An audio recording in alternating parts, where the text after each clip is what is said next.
ఈరోజు రాష్ట్రంలో ఉన్న ప్రత్యేకమైన పరిస్థితులు ఏమిటో, ఈ ప్రత్యేక పరిస్థితుల మధ్య మీరు పోషిస్తూ ఉన్న పాత్ర ఏమిటో నేను వేరే చెప్పాల్సిన అవసరం లేదు. నిజంగా ఈరోజు పార్టీకి అన్ని రకాలుగా ఒక పెద్దన్న పాత్ర ఎవరైనా పోషిస్తూ ఉన్నారు అంటే అది న్యాయవాదులేనే చెప్పాలి.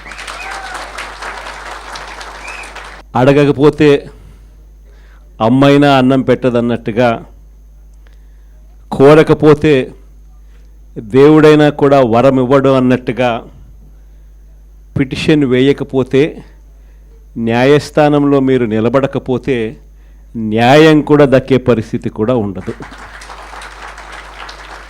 కలియుగం అన్నది ఏమిటి అన్నది ఈ చంద్రబాబు నాయుడు గారి పరిపాలన చూస్తే ఈ 14 నెలల్లో ఓహో ఇదేనా కలియుగము అని చెప్పి అనిపించే పరిస్థితి ఎవరికైనా కూడా అనిపిస్తుంది. ఎందుకనంటే న్యాయం లేదు, ధర్మం లేదు. తమకు గిట్టని వాళ్ళు ఎవరైనా ఉంటే, తమకు నచ్చని వాళ్ళు ఎవరైనా ఉంటే, తమకు వ్యతిరేకంగా స్వరం వినిపించే వాళ్ళు ఎవరైనా ఉంటే తట్టుకునే పరిస్థితి లేదు, జీర్ణించుకునే పరిస్థితి లేదు. ఎలాగైనా తీసుకొని పోయి వాళ్ళని జైల్లో వేయాలి, ఎలాగైనా తీసుకొని పోయి వాళ్ళని చిత్రహింసలు పెట్టాలి, ఎలాగైనా కూడా వాళ్ళ పరువును తీయాలి అనే ఒక నీచమైన సంస్కృతి ఈరోజు మనం చూస్తూ ఉన్నాం. ఒక మనిషిని జైల్లో పెట్టడము అని అంటే తన పరువును, తన ప్రతిష్టలతో ఆడుకోవడం. అవన్నీ తెలిసి కూడా ఏ తప్పు చేయకపోయినా కూడా బురద వేసి తప్పు చేశాడు అని చెప్పి దానికోసం దొంగ సాక్ష్యాలను క్రియేట్ చేసి కేవలం వీళ్ళు పెట్టే ప్రలోభాలు, వీళ్ళు పెట్టే భయం తప్ప వేరే బేసి లేదు, వేరే సాక్ష్యము లేదు. ఇలాంటి పరిస్థితుల మధ్య న్యాయం జరగడాని కోసం బాధితుల తరపున గట్టిగా నిలబడి వాళ్ళ స్వరం వినిపించే కార్యక్రమం ఎక్కడైనా చేయాల్సిన పరిస్థితి ఏదైనా ఉంది అని అంటే అది ఇంకా మన భుజస్కంధాల మీద ఇంకా ఆ బాధ్యత ఎక్కువైంది. కానీ ఏదైనా కూడా న్యాయం, ధర్మం అనేది వాళ్ళ తరపున ఎవరైనా వాళ్ళ తరపున గట్టిగా నిలబడి వాళ్ళకు న్యాయం చేసే పరిస్థితి రావాలి అని అంటే అది మళ్ళీ మీ భుజస్కంధాల మీదనే ఉంది. కాబట్టి మీరు పోషించే పాత్ర చాలా ఇంపార్టెంట్ పాత్ర. మరీ ముఖ్యంగా కష్టకాలంలో ప్రతిపక్షంలో ఉన్నప్పుడు వైఎస్ఆర్ పార్టీకి నిజంగా పెద్దన్నగా మీరు చేస్తూ ఉన్న పాత్ర ఎప్పటికీ కూడా పార్టీ మర్చిపోదని సందర్భంగా తెలియజేస్తాను. ఎవరికి కూడా ఊహించని విధంగా కూడా, ఇంతకుముందు గతంలో ఎప్పుడు జరగని విధంగా కూడా లీగల్ కమ్యూనిటీకి మరీ ముఖ్యంగా ఫస్ట్ టైం లా కంప్లీట్ చేసుకొని తమ కాళ్ళ మీద తాము నిలబడడానికి సిద్ధంగా ఉన్న యంగ్స్టర్స్కు, యంగ్ లాయర్స్కు ప్రభుత్వం అప్పట్లో క్రమం తప్పకుండా సహాయ సహకారాలు అందిస్తూ లా నేస్తం పేరిట అండగా నిలిచిన చరిత్ర కూడా ఇంతకుముందు ఎప్పుడూ జరగల. అదొక్క వైఎస్ఆర్సీపీ ప్రభుత్వం వచ్చిన తర్వాత మాత్రమే ఆ చరిత్ర కూడా చూసాం. అలాంటి పరిస్థితుల నుంచి నిజంగా అట్టడుగు వర్గాలకు తోడుగా ఉండాలని చెప్పి కార్యక్రమంలో భాగంగా ఏకంగా జీపీలు, ఏజీపీల నియామకంలో కూడా ఏకంగా 52% రిజర్వేషన్లు ఇచ్చి అట్టడుగు వర్గాలకు కూడా మంచి చేయాలి అని చెప్పి ఆలోచన చేసిన పరిస్థితులు కూడా గతంలో ఎప్పుడు చూడాల. అప్పుడు కూడా జరిగింది కూడా, అది కూడా వైఎస్ఆర్సీపీ హయాంలోనే. న్యాయవాదులకు సంక్షేమ నిధి కోసం 100 కోట్ల రూపాయలు వాళ్ళకు కేటాయింపులు చేసి అందులో 25 కోట్ల రూపాయలు ఖర్చు కూడా ఎప్పుడైనా జరిగింది అని అంటే అది కూడా వైఎస్ఆర్సీపీ ప్రభుత్వ హయాంలోనే. న్యాయవాదుల సంక్షేమ నిధికి కాకుండా ఇన్సూరెన్స్ పథకానికి కూడా 1/3 వంతు వాటాను కూడా ప్రభుత్వమే చెల్లించిన పరిస్థితులు కూడా ఎప్పుడైనా ఉన్నాయి అని అంటే అది కూడా వైఎస్ఆర్సీపీ ప్రభుత్వంలో. ఇవన్నీ కూడా దేవుడి దయతో ఇవన్నీ కూడా అప్పట్లో గర్వపడే విధంగా న్యాయవాదులందరికీ కూడా మనం మంచి చేశాము అని చెప్పి గర్వంగా పార్టీ చెప్పుకునే విధంగా కూడా చేయగలిగాం. కానీ ఈసారి మాత్రం మీ అందరికీ ఇంకొక కొత్త విషయం చెప్తా. జగన్ 2లో వైఎస్ఆర్సీపీ 2లో చూస్తూ చూస్తూ 1.5 సంవత్సరం అయిపోయింది. కళ్ళు మూసుకొని కళ్ళు తెరిచేసరికి ఆ మిగతా 3 ఏళ్ళు కూడా అయిపోతాయి. ఆ 3 ఏళ్ళు అయిపోయిన తర్వాత వచ్చేది మాత్రం ఈసారి ఖచ్చితంగా మన ప్రభుత్వమే వస్తుంది.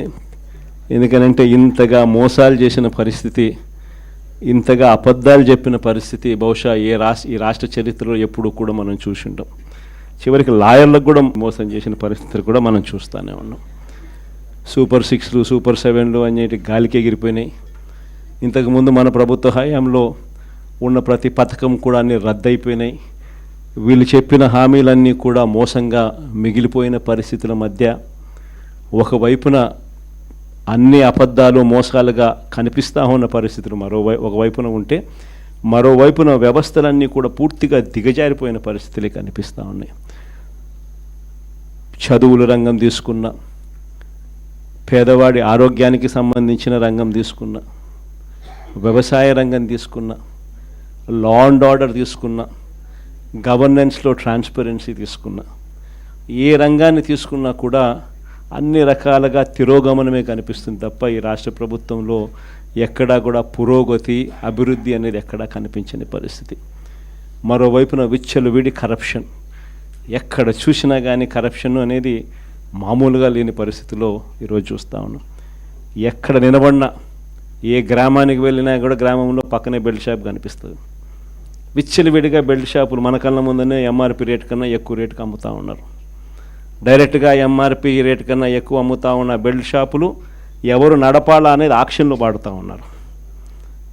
ఆక్షన్లో 2 లక్షలు 3 లక్షలు 4 లక్షలు పాడినోనికి బెల్ట్ షాప్ ఇస్తూ ఉన్నారు.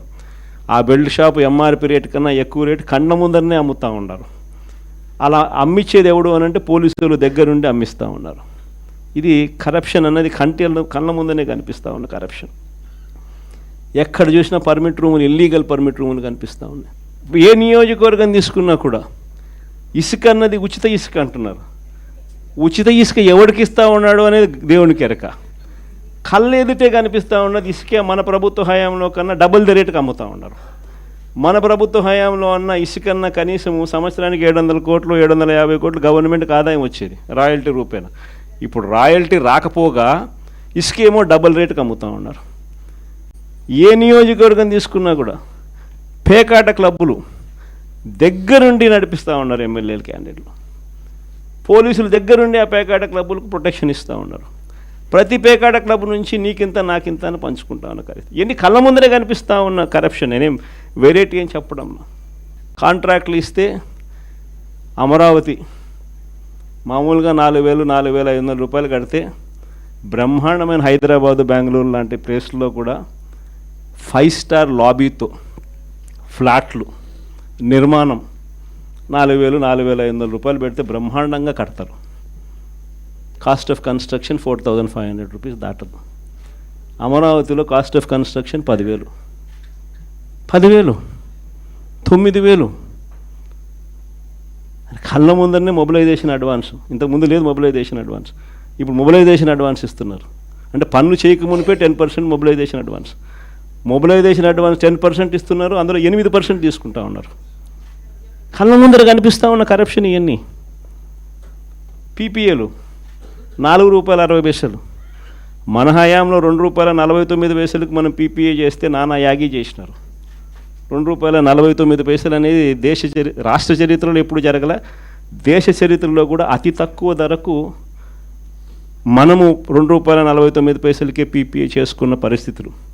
అలాంటిది వెన్నుదట్టి ప్రోత్సహించాల్సింది పోయి అప్పుడు కూడా మన మీద బురద జల్లినారు. తీరా వాళ్ళు వచ్చిన తర్వాత పరిస్థితి ఏంటి అంటే ₹4.60 పీపీఏ.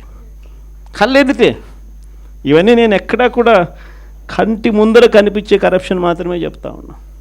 నియోజకవర్గంలో ఏ నియోజకవర్గం అన్నా తీసుకో, ఆ నియోజకవర్గంలో మైనింగ్ జరగాలన్నా, ఆ నియోజకవర్గంలో మట్టి గ్రావెల్ జరగాలన్నా, ఆ నియోజకవర్గంలో ఎవరైనా పరిశ్రమ నడుపుకోవాలన్నా ఎవరైనా కూడా నడుపుకునే పరిస్థితి లేదు. రావాలా, ఎమ్మెల్యేతో మాట్లాడుకోవాలా, ఎమ్మెల్యేకి ఇంత డబ్బు ఇవ్వాలా. పోలీసులు దాని దగ్గరుండి సహకరిస్తారు. ఎమ్మెల్యే ఇంత తీసుకుంటాడు, పైకి ఇంత పంపిస్తున్నాడు. కళ్ళ ముందర కనిపిస్తూ ఉన్న కరప్షన్ ఏంది విడిగా జరుగుతూ ఉంది. ఇలాంటి నేపథ్యంలో ఇంత మంచి చేసిన మనకే ఈ పరిస్థితి ఉన్నప్పుడు మరి ఇన్ని అబద్ధాలాడి ఇన్ని మోసాలు చేసి ఇంత దారుణమైన పరిపాలన చేస్తూ ఉన్న వీళ్లకు పరిస్థితి రేపొద్దున దేవుడు ప్రజలు కంతే ఎక్కడ పడతారో నేను వేరే చెప్పాల్సిన పని. ఈ జగన్ 2లో మాత్రం ఖచ్చితంగా ఎవరైతే పార్టీ కోసం చేసినారో ఈసారి ప్రతి ఒక్కరిని కూడా మర్చిపోకూడదు, డేటాబేస్ క్రియేట్ చేయండి అని చెప్తాను. ఈ డేటాబేస్ ఆధారంగానే రేపొద్దున ప్రతి ఒక్కరికి కూడా గుర్తింపు అనేది ఉంటుందనేది ఈ సందర్భంగా ఖచ్చితంగా తెలియజేస్తాను.